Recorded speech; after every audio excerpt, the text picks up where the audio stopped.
Como estos videos son hechos principalmente para un curso de semiología que intenta relacionar la historia de la medicina con la semiología, vamos a hablar hoy de un periodo de la medicina importantísimo para la semiología, el periodo, diría yo, de la semiología dorada de la Escuela de París, el periodo de la medicina que nos dejó el estetoscopio, muchos signos respiratorios, cardíacos, tríadas, tetralogías, formas del diagnóstico físico rápido de las enfermedades. El ojo clínico francés, decían nuestros mayores. Decían que esta medicina era la mejor porque tenía un gran ojo clínico francés. Vamos a hablar del desarrollo de esa medicina. Esta es la medicina francesa que se desarrolla a partir de la Revolución Francesa hasta un poco después del Imperio de Napoleón. Diga ustedes de 1790 a 1815, 1820. Y tiene grandes médicos, pero nos vamos a concentrar en 3 o 4 que son los de mostrar la cumbre de la semiología. Y la Escuela de París rescata una manera de hacer medicina que ya había desarrollado Hipócrates, pero Galeno había dejado atrás. La medicina de Galeno es una medicina de biblioteca, una medicina de leer libros, de consultar a Galeno. Lo que dice Galeno es la verdad. Anterior a la medicina galénica está la medicina hipocrática, que le ponía gran interés al paciente individual, a la historia del paciente, al examen del paciente. Entonces la Escuela de París un poco vuelve atrás a esa medicina clásica hipocrática en que el paciente, el examen del paciente es prioritario.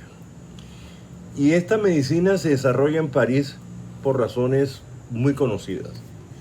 Francia entra en el periodo de la Revolución Francesa, ocurren o toman el poder diversos partidos políticos hasta los napoleónicos, que tienen un gran interés en la higiene pública, en la salud del pueblo, en supuestamente, o por lo menos eso dicen ellos, proteger al pueblo de las enfermedades. Esta es la retórica política. Y eso lleva a que se hagan grandes hospitales en París. París como ciudad tiene muchas más camas hospitalarias que toda Inglaterra en este momento. Y hospitales que todavía hoy conocemos, como el Hotel Dieu, la Charité, el Salpêtrière, la Pitié, son hospitales que todavía existen en París, grandes hospitales de pabellones, típicamente de pabellones. En estos hospitales se enseña medicina. La medicina ya no se enseña en las universidades, se enseña en los hospitales. Y el enfermo es el objeto de estudio de la medicina y el objeto de enseñanza de la medicina. Podríamos resumir diciendo cómo se aprende medicina a partir del paciente y cómo se enseña medicina alrededor del paciente. Esto lleva a un gran desarrollo de la semiología. Aparecen las grandes revistas, el catedrático caminando por el pabellón con sus decenas de estudiantes detrás y él haciendo rápidos diagnósticos, porque hay que pasar de cama en cama, rápidos diagnósticos de los pacientes. Esto es un estilo de medicina que todavía influye en nuestra época, en muchos aspectos. Muy bien, en este ambiente social y político se desarrolla la medicina de la Escuela de París. Hay 6 o 7 médicos importantes, Cubizar y otros, pero vamos a enfocarnos en 3. Bayle, Laennec y Pierre Loudin. Bayle es el primero. Bayle es un médico que se dedica toda su vida al estudio de la tuberculosis, al comienzo del siglo XIX. Es un gran estudioso de la tuberculosis y descubre un método semiológico o inventa un método semiológico importantísimo, que es la auscultación directa del pecho del paciente. Bayle se inclina sobre el pecho del paciente, pone su pabellón auricular sobre el pecho del paciente y oye respirar al paciente. La semiología había avanzado mucho. Auenbrugger, un vienés, había desarrollado hace 15, 20 años atrás la percusión torácica, pero Bayle, como digo, da un paso más allá. Pone su oreja directamente sobre la pared torácica y registra los ruidos cardíacos y respiratorios del paciente. Esto lleva a un resultado fatal para Gaspard Bayle. Muere de tuberculosis a los 42 años. Si un médico vive colocando su cabeza junto al tórax de pacientes tuberculosos. En esa época, tarde o temprano adquirirá la tuberculosis y tarde o temprano morirá de tuberculosis porque no había ningún tratamiento para la tuberculosis. Y además ese era el objeto de investigación de Bell. Bell, como quieran pronunciarlo, describió muchos tipos de lesiones tuberculosas a partir de la autopsia. La autopsia se había hecho muy popular en París, también por razones sociopolíticas, había muchos cadáveres. El gran terror de la Revolución Francesa, los ejércitos napoleónicos, las revoluciones, todo eso había llevado a gran cantidad de gente muriendo en París, gran cantidad de cadáveres y muchas autopsias. Y por otro lado, la tuberculosis era la enfermedad más prevalente en las ciudades europeas en aquella época. Entonces Bell se dedicó a estudiar la tuberculosis y describió a partir de los cadáveres lesiones concretas tuberculosas, las cavernas, los nódulos, los granulomas, sin usar el microscopio. Entonces había un estudio anatomopatológico relativamente preciso de las lesiones macroscópicas de la tuberculosis. Y uno de sus discípulos es el famoso René Laennec. Laennec es un médico excelente, un gran nosógrafo. Las descripciones semiológicas de Laennec son precisas, puntuales, pueden ser repetidas 200 años después con la misma precisión y ve lo mismo que nosotros vemos hoy y da un paso más allá de Bell. Hay que contar un detalle interesante. Bell y Laennec, ambos, profesor y estudiante, eran católicos devotos. Ser católico en ese momento en París no era lo mejor. Ya comenzaba ese laicismo francés. Por supuesto, en la Revolución Francesa no se había respetado las iglesias, la jerarquía eclesiástica, etc. No era fácil ser católico. Bell y Laennec eran católicos devotos en el caso de Laennec. Entonces Laennec tuvo que ir a examinar a una joven cardíaca, con una lesión cardíaca, con una sintomatología cardíaca. Y tenía que oír el ruido del corazón de esa joven. Y esta joven era un poquito obesa. Entonces Laennec no podía, por razones físicas de que la paciente era un poco obesa y por razones de moral, llamémoslo así, porque era muy pudoroso, colocar su pabellón auricular sobre el pecho de la joven. Y él no sabía cómo oír el corazón de la joven. Entonces, esto lo cuenta él mismo. Entonces cogió una revista, la enrolló, la colocó sobre el pecho de la joven y a través de la revista oyó claramente los ruidos del corazón de la joven.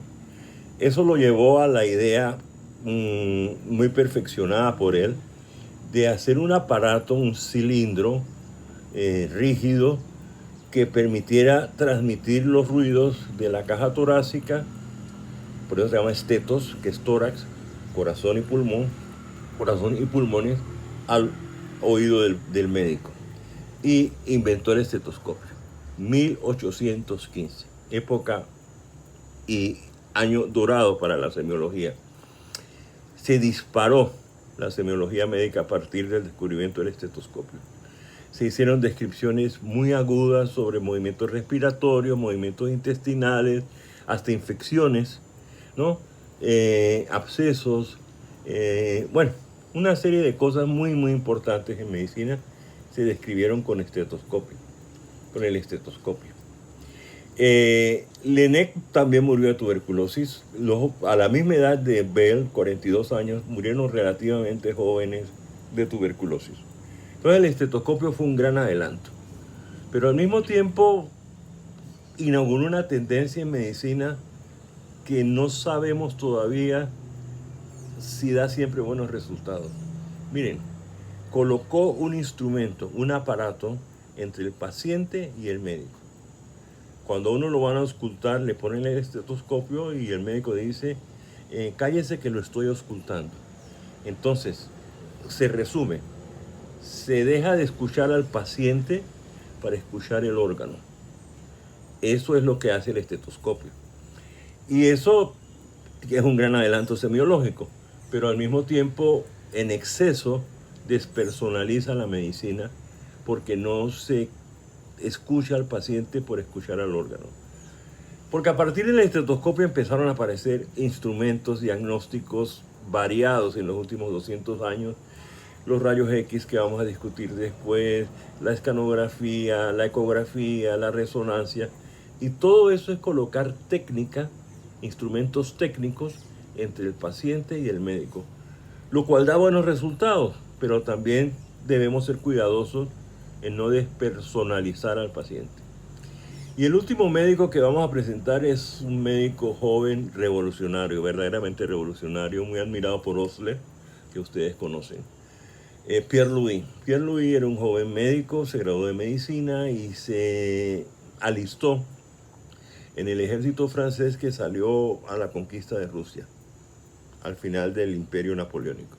Por supuesto fue derrotado, la Gran Armée tuvo que volver a Francia con una gran cantidad de muertos. Y él se dio cuenta de que todo lo que había hecho por los pacientes en esa invasión de Rusia no había servido para nada. Entonces empezó a pensar, hacemos un montón de cosas de medicina que no sirven para nada. Y escogió la maniobra terapéutica más usada de la medicina galénica, la sangría. Y empezó a comparar pacientes con sangría, pacientes sin sangría. Curiosamente en una patología que a nosotros no se nos ocurre hacer sangría hoy, que era la neumonía. Pero ellos hacían sangría para todo tipo de enfermedad, neumonía y todo tipo de enfermedad. Y definió, describió, demostró que la sangría no servía para nada. Esa fue su primera y seminal publicación. Entonces derrumbó la terapéutica galénica y mostró algo que es el final de la Escuela de París.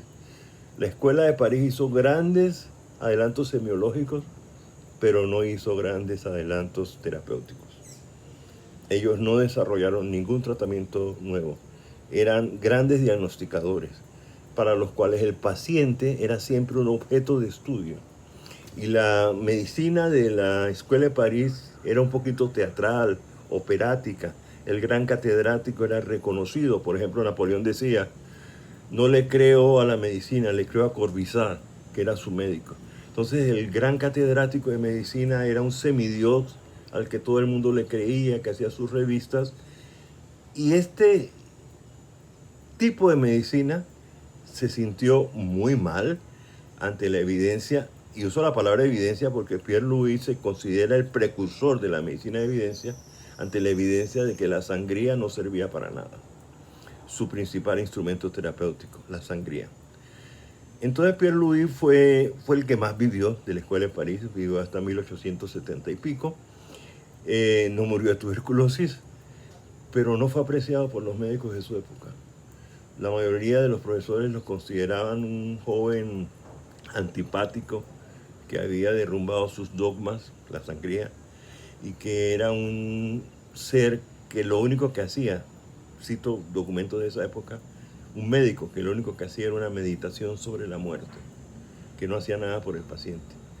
Ciertamente es así, porque él meditaba, pensaba sobre los tratamientos y descubrió y publicó que los tratamientos de esa época no servían para nada.